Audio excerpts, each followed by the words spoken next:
an environment-friendly municipality of Antique.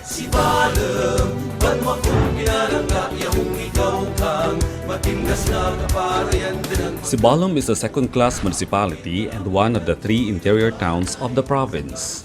It is composed of 76 barangays with a total projected population of almost 65,000 as of 2020.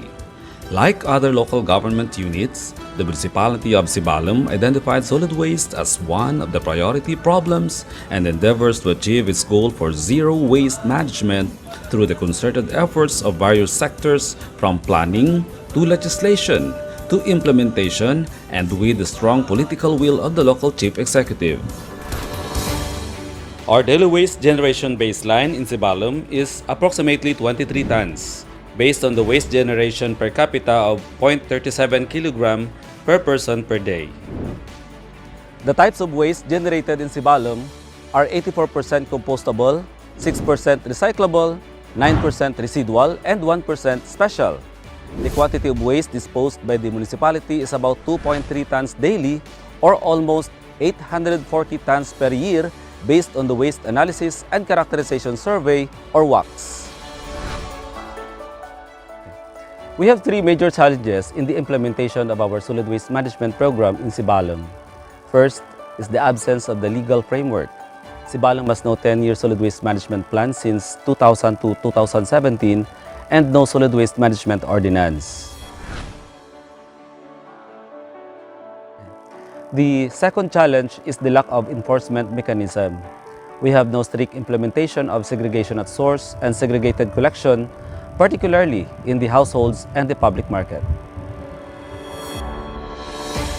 Kauna nga tiyempo, samtang wala pati segregation ng basura na ginakolekta naman.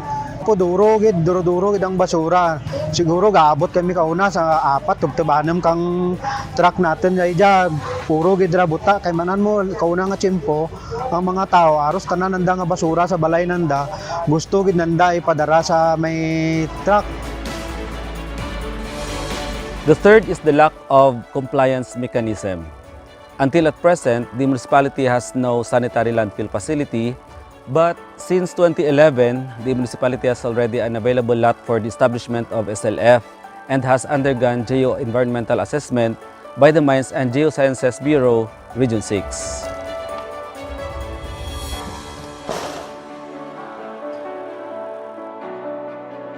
Before the municipality is operating an open dumping, there is an absence of central materials recovery facility, residual containment area, and barangay MRFs. In general, we have no waste reduction measures at all. Ako bilang segregator, kauna dito sa piyak, tamang kabadlay. Pagkatapos, nagpamasura lang kami kauna, imaw ko mga sapat, mga baka. Pagkatapos, akato na wala gid kami pasirungan. Maskin uran bagyo, tugid kami sinitan. Pagkatapos din nga nayawan kami, ug kami mas ini wala gid pasirungan. Tama pa kababaw ka ta basura. Wala pa kami kato sweldo mo. Tapos pagkatapos ikatura pa kato mo masagrita ang basura sa mga galing sa mga banwa. Tapos ang babaho gid sa ramo, may mga patay pa nga sapat daw haw. Di nga ginaw lang namin, ginantos namin, wala pa kapiting gloves. Mas butas wala ka to. Ano pa ang sarap nga mas nga bagyo manginta kabi kasulpin. Aputi mo naman kaputi. Wala ka building to nga pasirungan, diawan kami ka to mas kung gani mga igba gani kami sa sirong kami ka puno ka kahoy. To overcome these challenges, the municipality has implemented and achieved the following strategies.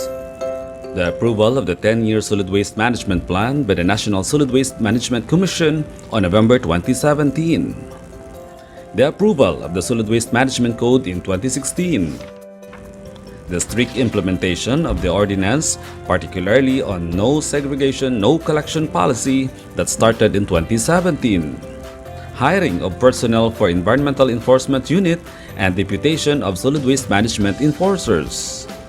The establishment of local basura hotline, which is 0916-6619-023. Intensification of Sibalom's information and education campaign through radio flags, recorrida, distribution of flyers, and posting of billboards.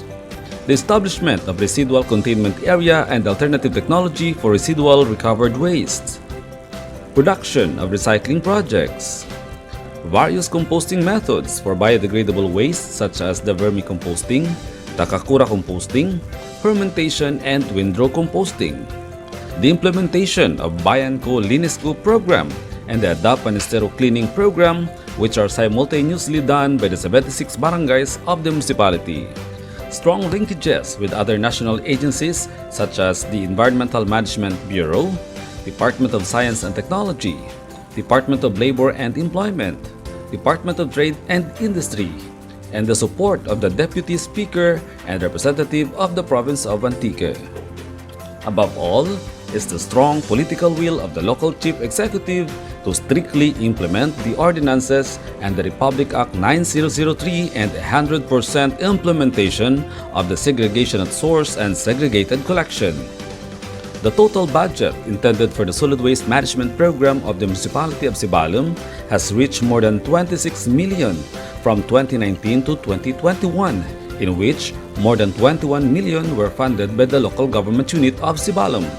In 2016 and 2018, the LGU has received financial assistance from the EMB Region 6 in the amount of more than 1.4 million for central MRF and closure and rehabilitation of old dump site, and more than 4.9 million from the DTI for the shared service facility on alternative technology in managing plastic waste.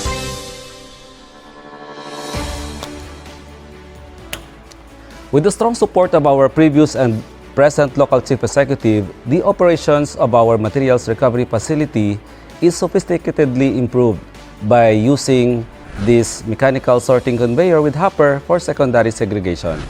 The MRF has compartments for recyclable waste, washing area for recovered plastics, recycling area, composting area, and a small office.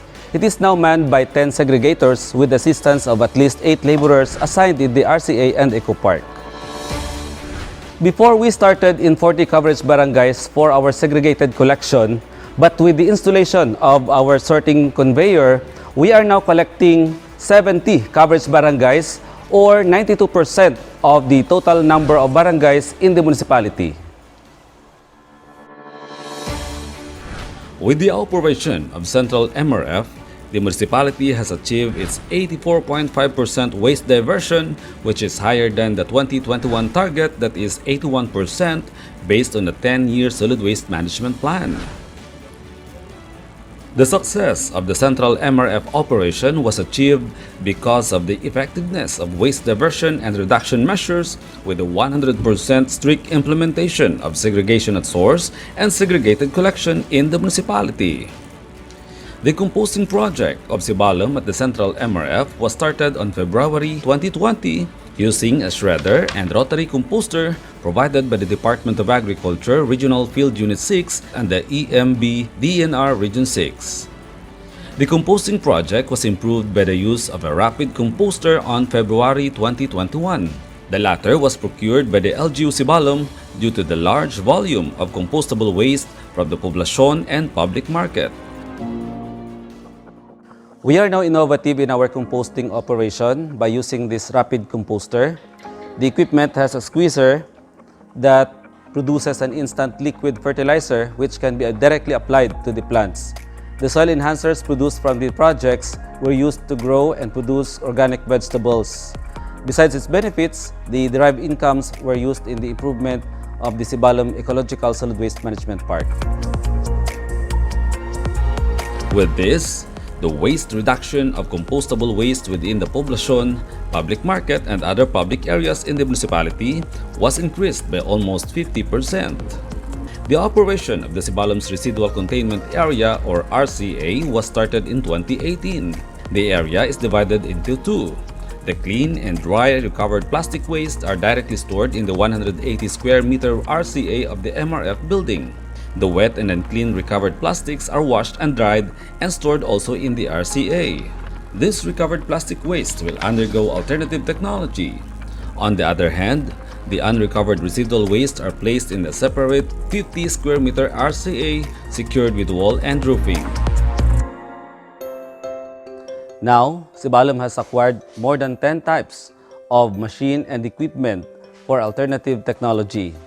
These are the plastic extruder, mechanical sorting conveyor, plastic waste pulverizer, waste crusher for glass bottle, waste crusher for hard plastics, waste mixer, 2 paving block machine press with different designs, plastic washer, plastic dryer, conveyors or squeezers, plastic extruder, machine press, plastic molder for plastic board and flower pots, and hollow block molder. Most of our equipment is supplied by the CNG Environmental Management Corporation because they have this customized waste technology accredited by the DOST.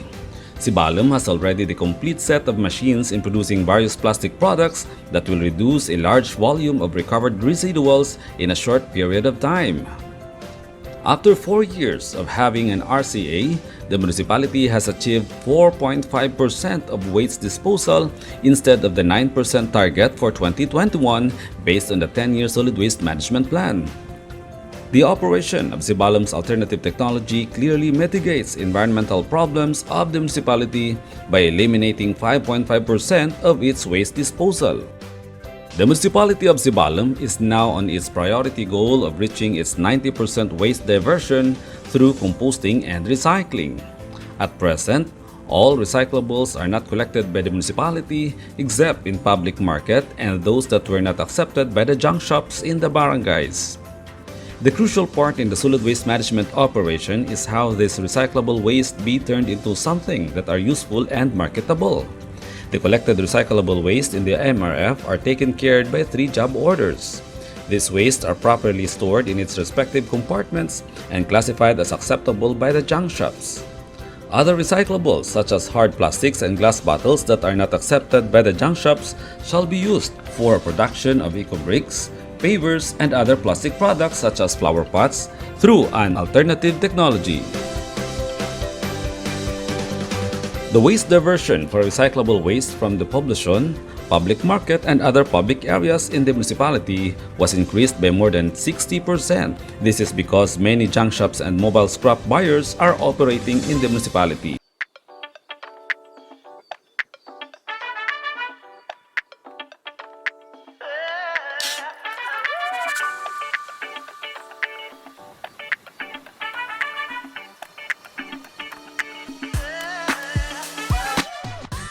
In 2020, Sibalom established its Eco Solid Waste Management Park in a more than 1 hectare area to make it as an educational park for waste recycling, which is one of the tourist attractions of the municipality. The Eco Park is very ideal for field tours of students, family picnics, and barkada getaways. It also has a space for team building, camping, obstacle course, and other fun activities.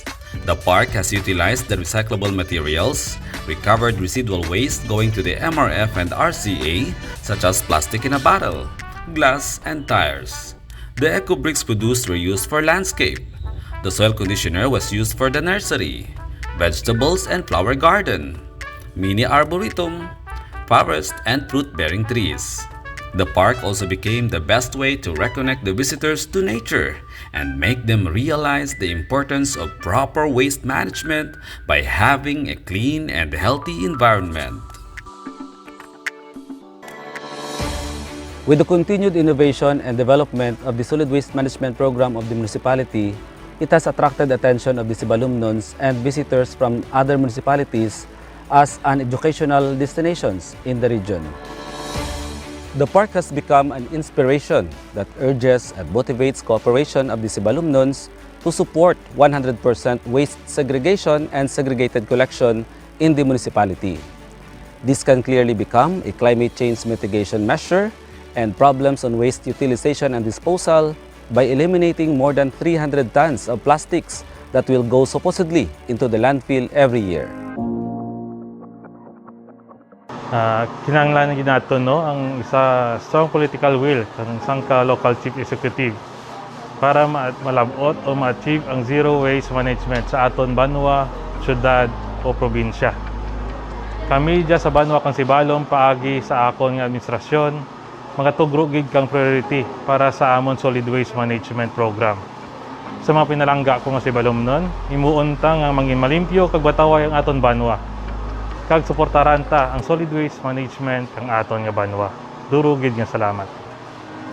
Now, the community embraces zero waste management program of the municipality towards a sustainable and inclusive development of the municipality with a clean and healthy environment. Indeed, the best practices on the solid waste management of Sibalom truly become a shared success for every Sibalomnon and Anti-Kenya.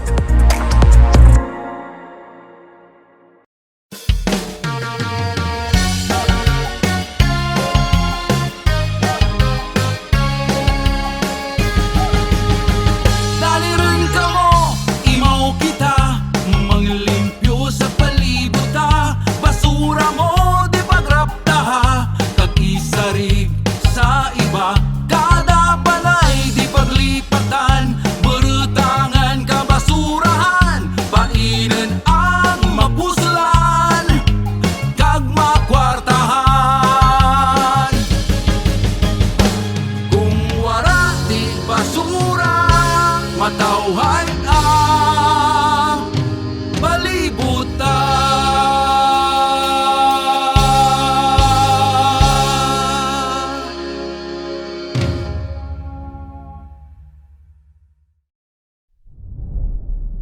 So, na-enjoy ka ba sa video natin ngayon? Huwag kalimutang i-like ang video ito at mag-comment kung ano ang inyong naranasan, natutunan o suggestions para sa iba pang mga contents na gusto mong mapanood. At kung ikaw ay bago pa lang sa channel na ito, huwag kalimutang mag-subscribe sa Basuraology TV, ang channel na magpapabago ng ating perspektibo at pakikitungo sa mundo ng basura. Maraming salamat! Ako po si Rod Cordero at see you on my next video.